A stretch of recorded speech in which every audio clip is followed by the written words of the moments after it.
पक्ष्याला पकडलं नाही तर आपण जेवणार कसे? त्यांना विकून तरी पैसे कमावतो. तर दुसरा काहीतरी काम धंदा बघा. तू आता काय बोलू नकोस बरं.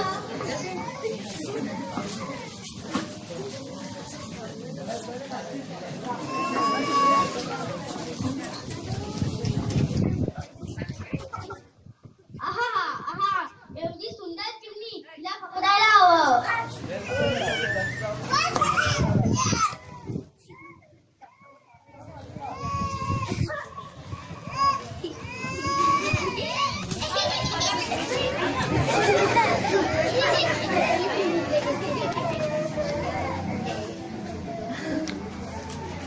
एवढी सुंदर चिमणी तिला विकायला नको. तिला मी माझ्याच घरी ठेवतो.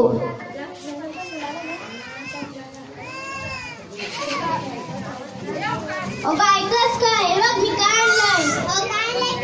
बघायला तर एक एवढी सुंदर चिमणी. आता हिला केव्हा विकणार? हिला विकायचं नाही. हिला आपण आपल्याच घरी ठेवूया. बघा ना चिमणी किती उदास दिसते. तिला तिच्या पिल्लांच्या आठवण येते वाटतंय. अगं असं काय नाही. तू तुझं काम कर बरं.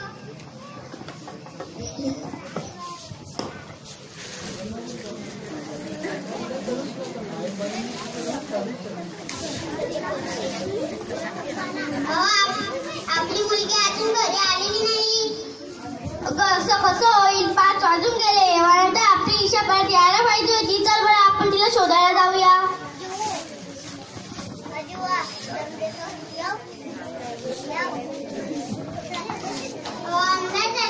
आपली ईशा कुठेच भेटली नाही. कसं असेल माझं बाळ? कुठं असेल माझं? शांत लढू नकोस बरं. काळजी करू नकोस.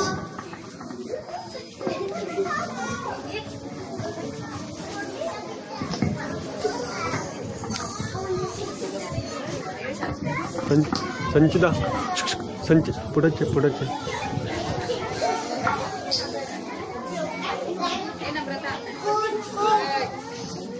मुली मी वनदेवता आहे. हात.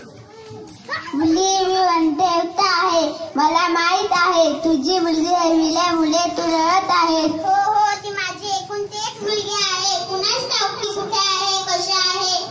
पण मुली तू कधी विचार केलास का?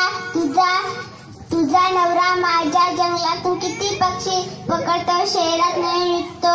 ते तरी कुणाचे आई बाबा असतात, मुलं असतात. तुमच्या घरात एक पिंजऱ्यात पण सुंदर चिमणी आहे. तिची पिल्ला आईच्या शोधात जंगलात इकडे तिकडे भटकत आहेत. आम्हाला क्षमा कर. मी आता त्या चिमणीला मुक्त करते. मला माझी मुलगी मिळावी असा आशीर्वाद दे.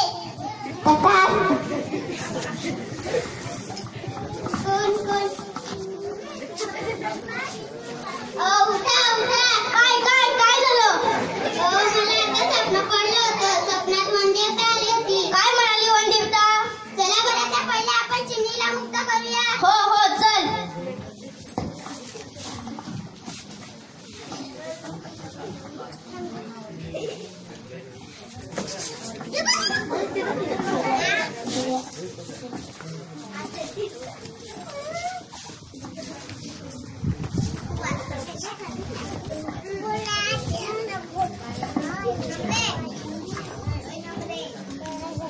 मम्मी पप्पा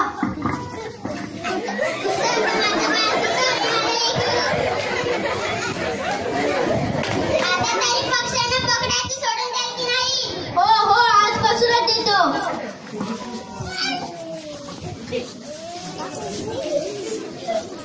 बाळ मित्रांनो, पशु पक्षी